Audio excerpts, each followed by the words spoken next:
Welcome back to the deep dive. Today we're trying to unlock the secret code, you might say, of accelerated growth. We're looking for that learning sweet spot. I think we all kind of know it intuitively.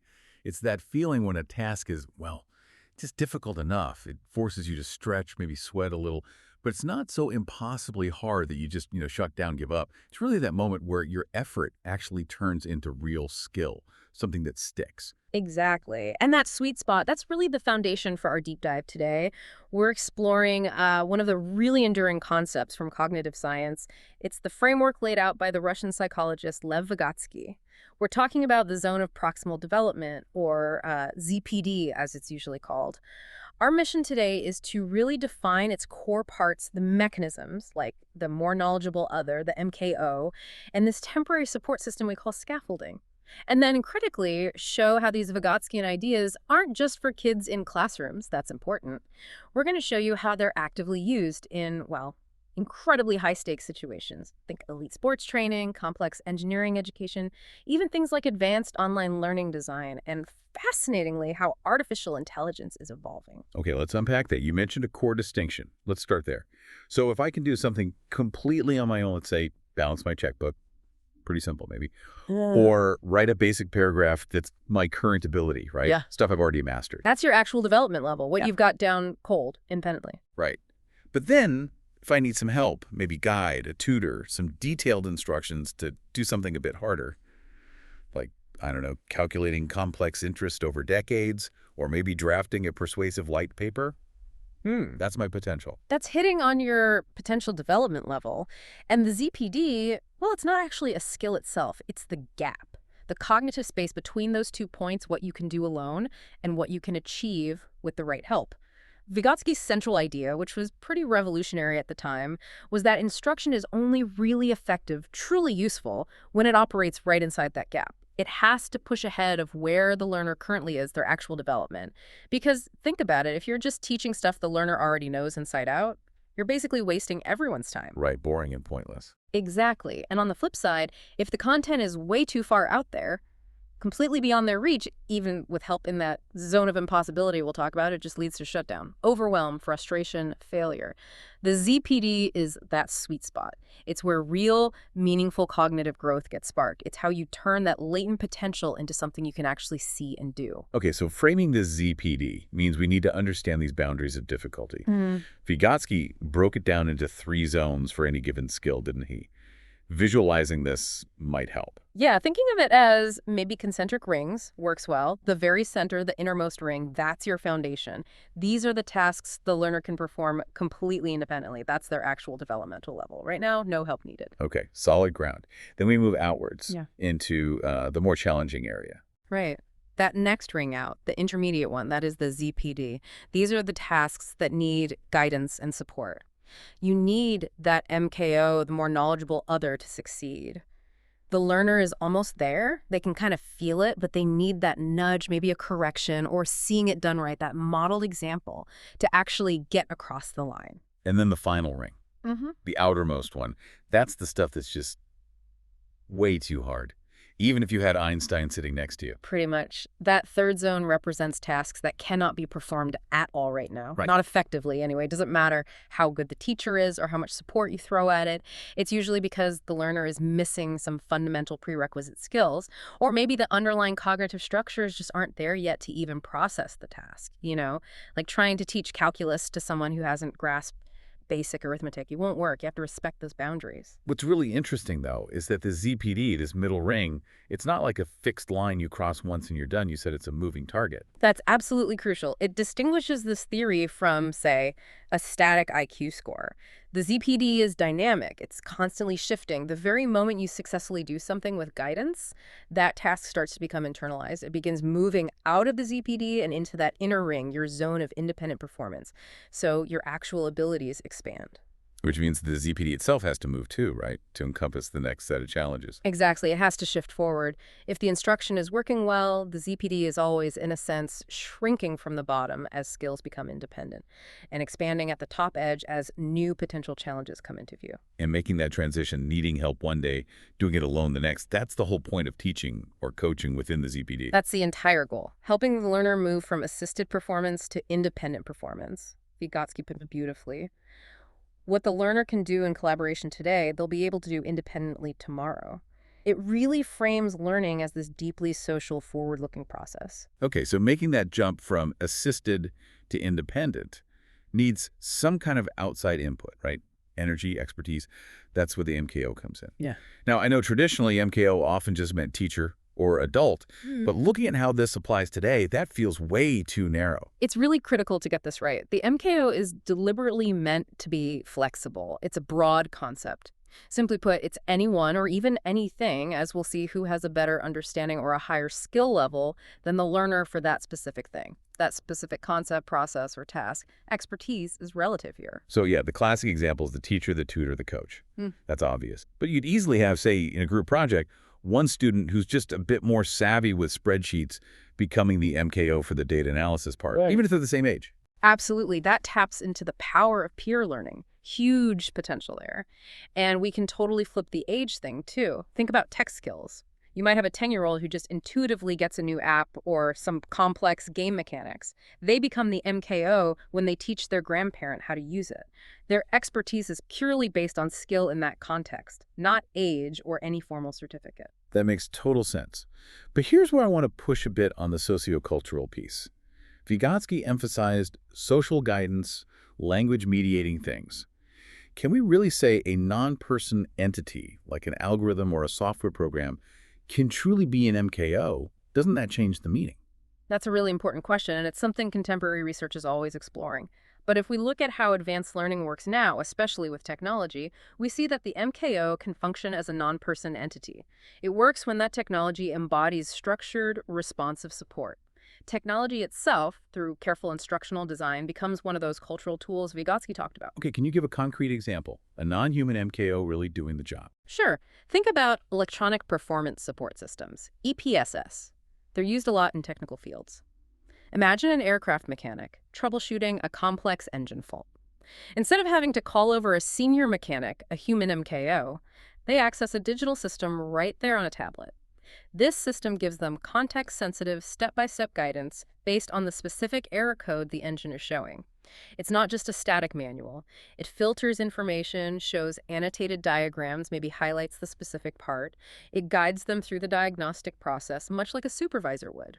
Or consider adaptive language learning apps.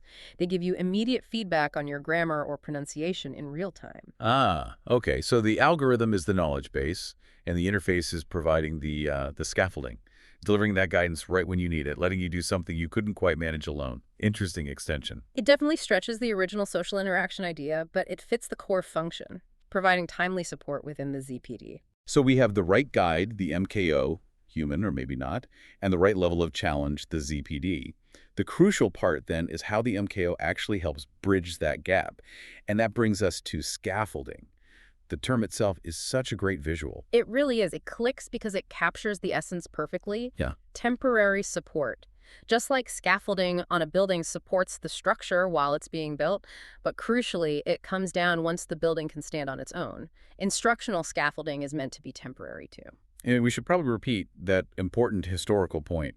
Vygotsky himself didn't use the word scaffolding. Absolutely right. That's a key detail for anyone really digging into this. The term scaffolding came later. It was coined and really developed by Wood, Bruner, and Ross in 1976. They formalized this idea that the MKO support has to be adjustable, relevant, and critically removable. And that research quickly zeroed in on how you make that support work effectively, leading to Bruner's 6 functions of a tutor, which are still incredibly relevant. Okay, let's really dive into those 6 functions. They take scaffolding from just a nice idea to, well, concrete actions. What's the first thing a good MKO, a good tutor, does? First, they have to orientate the learner's attention. Get them focused on the right version of the task, the goal. Minimize the noise, the distractions. So if you have a beginner coder who's totally lost, the MKO doesn't just give them the answer. They might point them back to the relevant section of the documentation or highlight the specific function they need to look at. Keep their focus productive. Okay, makes sense. The second function seems aimed right at that feeling of being overwhelmed, which must happen a lot in the ZPD. Constantly. So the MKO needs to reduce the number of steps required to solve the problem, at least initially. Think about learning a complex physics equation. The instructor might provide the pre-calculated values for certain constants, letting the student focus only on applying the new part of the formula, not getting bogged down in 3 prerequisite calculations they already know, but which add cognitive load. It simplifies things dramatically. Right. And the third function tackles the emotional side. That productive struggle sounds great, but it can easily tip over into just destructive frustration. It absolutely can. It can be paralyzing. So the MKO has to actively work on maintaining the learner's activity, motivation, and interest. This is the coach shouting encouragement during a tough drill, right? Or the tutor breaking a long task into smaller chunks with little rewards for each step. It's about managing the risk of failure, building that perseverance. If the learner gets too frustrated, they'll just bail out of the ZPD and go back to easier stuff. Okay. The last three functions feel more centered on making things clear and showing the way. They are. Precision is key. Function 4 is highlighting critical features of the task. Imagine teaching someone to mix paint colors accurately. The MKO might point out the subtle shift in the way light hits the subject, explaining why that means they need a slightly cooler blue than they first chose, making invisible details visible. And number 5 is basically showing them what good looks like. Exactly. Providing idealized models of required actions. This could be a flawless demonstration, watching an expert perform this skill, or it could be a well-crafted example of a finished assignment. The point isn't for the learner to just copy it, but to understand the standard, the structure, the goal they're aiming for. And finally, the sixth function, you said this is the cornerstone, contingent support. This is arguably the most crucial and the hardest to get right. The support must be contingent, meaning it's tailored, it's responsive to the learner's specific needs in that exact moment, and just as importantly, it has to be gradually reduced. That process is called fading. As the learner gets better, the support needs to back off. The classic example is teaching a kid to ride a bike. You start holding the seat firmly, right, full support, then maybe just a light touch, then letting go for a second, then longer stretches until finally they're off on their own. If you don't fade that support gradually, you risk creating dependence. They never learn to balance themselves. Okay, those functions give us the why and what. Now let's get practical. How does this translate into everyday teaching or training? What are the specific strategies people actually use for scaffolding? Well, a lot of it starts with preparation. Before you even jump into the complex new stuff, you need to activate prior knowledge, connect the new challenge to the things the learner already knows, stuff in their independent zone. This builds relevance, makes it feel less alien. And if those connections aren't there, if they're missing some key background? Then you have to build it first. Strategy 2. Build prerequisite knowledge. The science example in the source was great, teaching photosynthesis. It's complex, often in a student's ZPD. So before diving into the biology, a good MKO might do a mini lesson just on the word itself, pre-teach the vocabulary, break down photosynthesis, explain the Greek prefix photo means light, and the root syn means together. Suddenly the big scary word has meaning. It offers clues before they tackle the actual process. That helps manage the knowledge gap. What about just the sheer volume of new information? How do you manage that? You break it down. Strategy 3. Try mini lessons. Segment the learning. Deliver it in smaller, progressively more complex chunks. It's about managing cognitive load. And to make sure it lands, you need strategy 4. Use visual, sensory, or auditory aids. Think models, diagrams, videos, maybe reading key texts aloud. These act like extra MKOs, hitting different learning channels. I really like the idea of strategy 5, incorporating think right talk time, especially in a fast-paced class or training. Giving people that moment of low-stakes processing time seems vital. Let them wrestle with an idea privately, maybe jot down thoughts or whisper it to a neighbor before they have to perform under pressure. That processing time is huge for metacognition, thinking about your own thinking. And it sets up the most common instructional model perfectly. Strategy 6 include intentional practice using the I do, we do, you do model. You probably know it as gradual release of responsibility. The MKO shows how I do, then they practice together with the learner, we do, and finally the learner tries it solo, you do. Right. And once they nail the you do part, and that skill shifts into their independent zone, the MKO needs to be ready with the last strategy, right? Keep pushing. Exactly. Strategy 7. Introduce increasingly complex questions or tasks. You have to build on that success incrementally. This ensures the ZPD keeps moving forward. You're always adjusting the goalposts just ahead of their current reach to keep the learning active and productive. It's becoming really clear that ZPD isn't just some abstract theory. It's like the operating manual for almost any structured learning we experience. You mentioned the entire education system, K through PhD, is basically a long-term ZPD application. Think about the PhD journey. It's a perfect example. A student comes in, often a novice in deep research methods or their specific niche topic. They work intensely under an advisor, the MKO. The whole system, the coursework, the qualifying exams, the dissertation process, it's all scaffolded. And the theoretical endpoint. Graduation signifies they no longer need that advisor's constant guidance for independent research in their field. They've internalized the skills. The ZPD for becoming an independent researcher has successfully closed. Okay, let's shift gears to professional training, where the stakes feel more immediate, maybe even physical, like nurse training.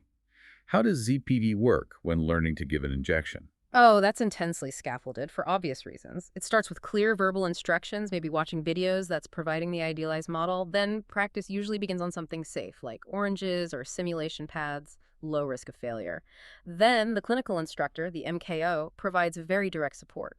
Often, they'll literally place their hand over the student's hand during the first few attempts on a mannequin, or maybe even appear under supervision. Wow, that's very direct scaffolding. The MKO is literally lending their physical skill, their sense of touch. Precisely. They're helping the student feel the correct angle, the right pressure, the depth needed. It's kinesthetic scaffolding. And as the student shows they're getting it, the instructor provides less physical guidance. They fade the support, maybe just lightly touching the elbow, then just observing closely, until finally the student performs independently and is signed off. It's layered to minimize error, manage anxiety, that crucial emotional support, and ensure the skill really sinks in. We see similar layers in fields like architecture or construction too, right? Reading blueprints seems like a classic ZPD challenge.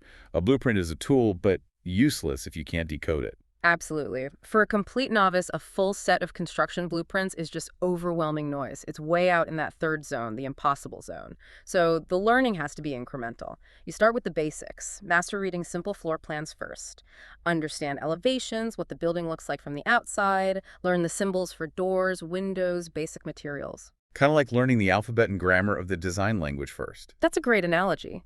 Only once you've mastered those fundamentals, once reading a floor plan is in your independent zone, then you're ready for the next layer. Maybe structural drawings, beams, columns, load-bearing walls, or the really intricate mechanical, electrical, plumbing plans, the MEP drawings. Each level builds on the last. Mastery of one scaffolds the next. It's pure ZPD progression. Okay, what about sports? Coaches seem to live and breathe ZPD, even if they don't use the term. They just know where their athlete is and what the next step should be. They are often masters of ZPD in performance contexts. A good coach instinctively gauges an athlete's current skill level and provides just the right amount of targeted guidance. That guidance could be a verbal cue, keep your elbow up, a specific drill designed to isolate one part of a movement, or a physical demonstration. It's all about advancing the skill without causing overload or bad habits. Take the tennis serve. It's notoriously complex timing, coordination, power. Yeah, you can't just tell a beginner, okay, hit a 120-mile-per-hour kick serve. That's definitely outside their ZPD. It would be a disaster. Probably lead to injury, too. No, the coach breaks it down. They create a series of mini ZPDs. Step 1 might just be the ball toss. Practice tossing the ball consistently to the right spot over and over until that's automatic, independent. Step 2 might be making contact at the peak of the toss, focusing only on timing, forget power for now. Then you add the body rotation, then the wrist snap. Then finally putting it all together with power. Each component is scaffolded, practiced to mastery, and the support for that component is faded before the next layer is introduced. Even just learning to drive seems to follow this path. Parallel parking always comes later, right? It almost always does. Think about driver's ed. You start with the absolute basics, turning the car on, steering, gas, brake. Usually in an empty parking lot, low risk, high support. Once those core skills are independent, you move to quiet streets, then busier roads.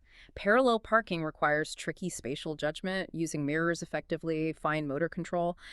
It's complex, so it's deliberately scaffolded until the end, after the fundamentals are solid. Trying it on day one would just be frustrating and likely end in dented fenders. Okay, let's tackle the most abstract MKO, maybe technology and AI. You mentioned deep learning, showing a kind of self-activated ZPD. Tell me more about that. Yeah, it's a fascinating parallel. It really makes you think about what learning means. In the early stages of machine learning, especially what's called supervised learning, the computer needs a lot of human help. Human programmers or data labelers essentially act as the MKO. They feed the machine data, tell it this is a cat, this is not a cat, and correct its mistakes.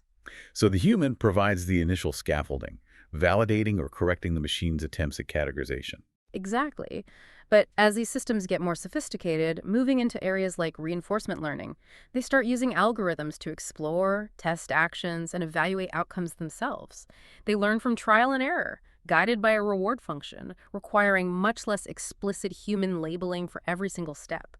The algorithm itself optimizes its pathfinding and self-corrects based on feedback from its environment or internal models. In a way, the system progresses through its own developmental zones, moving from needing heavy human guidance towards near independence and solving certain problems. It's like a technological echo of a ZPD closing. And just to bring back to something more everyday, those home renovation shows on TV, you're saying they act as scaffolding too. Absolutely. Think about it. The show itself is a massive instructional resource. It's a kind of non-human MKO scaffolding complex projects for the average viewer. They teach incrementally. They don't just show the beautiful finished kitchen. They show the messy demolition, then the framing, then installing cabinets step by step, then the tiling, explaining the tricky bits. They feature experts who often talk about how they started small, maybe redoing a bathroom, and worked their way up to tackling huge renovations. They model the skill progression and break down the cognitive steps, making it seem achievable for the viewer. It lowers the perceived barrier. Okay, so we've seen ZBD in action everywhere. Let's go back to Vygotsky's roots for a bit, specifically the role of language. You said it wasn't just a communication tool for him, it was the tool for thought itself.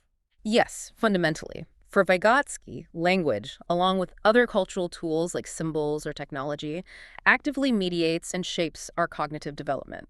His big argument was that all our higher mental functions like planning, voluntary attention, logical memories start outside us. They originate as actual interactions between people, usually mediated by language. Only later do these external social processes become internalized within the individual learner. Language is the primary vehicle for that journey, from the social to the psychological plane. And he traced how language itself develops to show this internalization process, right?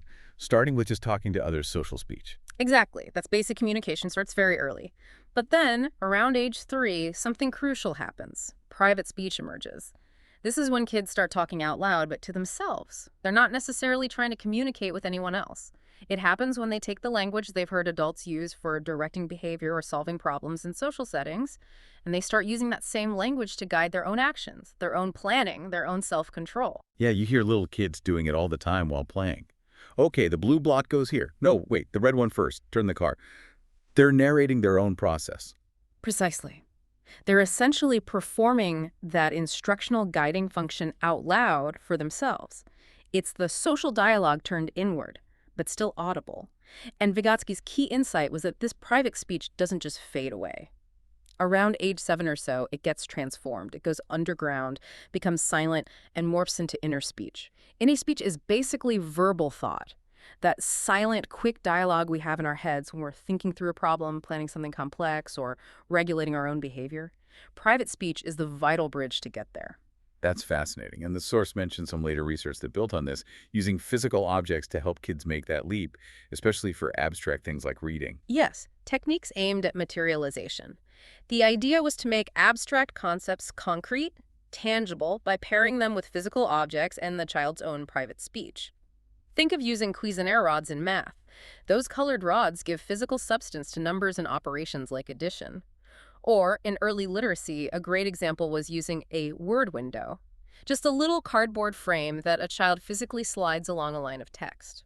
So they physically isolate each word. How does that help connect to the ZPD idea? By moving that frame, the child performs a physical action that materializes the abstract idea that a word is a separate unit with boundaries. This physical scaffolding, combined with their private speech, maybe they're saying, okay, first word, next word, helps them internalize that concept of word boundaries, which is crucial for learning to read and write. It's like a self-managed MKO function, using a physical tool to bridge the gap until the concept becomes internal and automatic. Okay, that makes sense for the individual. Yeah. But Vygotsky's original ZPD really focused on that expert-novice dynamic, the asymmetrical relationship. What about learning among equals, like colleagues collaborating? That's more symmetrical. Right, and that required extending the theory. Later researchers proposed the concept of the Intermental Development Zone, or IDZ. The IDZ focuses specifically on how the communication between peers facilitates their collective learning and problem solving. The emphasis shifts to how they maintain a shared understanding, a dynamic context built through their dialogue and joint actions. The quality of their interaction itself becomes the mechanism for development. So it's not just about having help, but about how you talk together. The quality of the conversation determines if the group actually expands its collective ZPD. Exactly. There was a great study mentioned that looked at kids solving nonverbal reasoning puzzles, Raven's matrices, together. It showed powerfully that the type of talk they used had a direct, measurable impact on their success as a group. The way they spoke literally created or limited their shared ZPD. Let's break down those talk types. This sounds incredibly relevant for any kind of teamwork. What was the least effective type? That was identified as disputational talk. Think arguing, not collaborating. It's characterized by just asserting your own opinion, maybe challenging others but offering no reasons, trying to impose your view. It's A. No, it's B. You're wrong. The study found this often led groups to the wrong answer because they were more focused on winning the argument than understanding the problem. It actually restricted their ZPD because there is no shared building of understanding, no scaffolding. Okay, sounds familiar, unfortunately. What about the second type? Cumulative talk. That sounds maybe nicer, but maybe not very deep. That's a good way to put it. Cumulative talk is where everyone's agreeable, but maybe too agreeable. People accept suggestions, add ideas, but without much critical discussion or challenging assumptions. Ideas just get piled on top of each other. Maybe it's A, yeah, or maybe B, could be C too. This worked okay for really easy problems where the answer was obvious. But as soon as things got complex, it fell apart because the group wasn't really analyzing or evaluating anything together. They couldn't catch errors or explore different possibilities effectively. Which leaves the third type as the sweet spot for collaborative learning in the ZPD. Exploratory talk. Precisely. This was the type that really expanded the group's potential, their IDZ. Exploratory talk is defined by people offering suggestions with reasons. They explain their thinking. I think it might be C because the pattern rotates clockwise. And crucially, members actively try to understand each other's perspectives. They ask clarifying questions, they challenge ideas respectfully, and they negotiate alternatives together. Okay, I see why you say C, but what about the color change in pattern 2? Does clockwise rotation explain that? End quote. This kind of talk, reasoned, collaborative, critical, yet constructive, provided the intellectual scaffolding the groups needed to tackle the harder problems effectively. This connects directly to the challenges of modern learning, especially online. You mentioned the huge surge in adult learners, people over 25, often studying remotely. Traditional teaching models might not cut it. Definitely. The context is different. The learner's needs are different. That massive growth in online adult education really forced a rethinking. How do we ensure quality and impact when the MKO isn't physically present? This led to ideas like the WVM D Model. It's proposed as a kind of checklist, merging 4 key learning theories, Watson, Vygotsky, Mesereau, and Dirks, to design better online learning experiences for adults. It admits one theory alone isn't enough. Okay, let's unpack WVMD. W is, for Watson, that sounds like behaviorism. Focus on observable actions. Right. W. Watson behaviorism brings in the need for clear, measurable outcomes. What observable behavior do we want the learner to demonstrate, and how can we measure it and reinforce it quickly? In an online algebra course, maybe it's solving quadratic equations quickly and accurately. The platform provides instant feedback, maybe awards a digital badge. That immediate reinforcement helps shape the desired behavior, tangible results. Okay, clear outcomes. Then V is for Vygotsky, our main topic. V, Vygotsky ZPD, ensures 2 things. First, the tasks themselves must be challenging enough to be in the learner's ZPD. Not too easy, not impossible. Second, and vital for online learning, there must be social interaction. You have to build that in deliberately. Think structured discussion forums, collaborative projects using shared documents, peer review assignments. You need mechanisms for learners to co-construct knowledge, not just learn in isolation. Makes sense. Next is M for Mesereau. That's about critical reflection, right? Shaking things up a bit. Exactly. Jack Mesereau's theory is about transformative learning, so the M component pushes beyond just skills. It asks the MKO, the online instructor, to use disorienting dilemmas. These are scenarios, case studies, or questions designed to challenge the learner's existing beliefs and assumptions, make them uncomfortable, make them think critically. Can you walk us through an example of a disorienting dilemma in action online? Sure. Imagine you have an MBA student in an ethics course who firmly believes that corporate philanthropy always hurts the bottom line. You can't serve society and shareholders optimally at the same time. The instructor, MKO, presents a dilemma. Empirical data showing that, over the long term, companies with strong environmental, social, and governance (ESG) records often outperform their peers financially. Plus, case studies of companies like Patagonia or maybe Tom's Shoes that built successful brands around social purpose. This destabilizes the student's initial belief. The assignment then isn't just to learn facts, but to research one of these companies, analyze their model, and write a reflective piece on how this evidence challenges their prior assumptions. The goal is that critical reflection, potentially leading to a shift in perspective. That's Misero. Okay, challenging assumptions. Finally, D is for Dirks. This one sounds more about the emotional climate, nurturing the soul. That's a good way to capture it. D, Dirks nurturing the soul, recognizes that learning, especially for adults juggling work, family, and online studies, is emotional. Feelings of isolation, anxiety, imposter syndrome, they're common in online environments.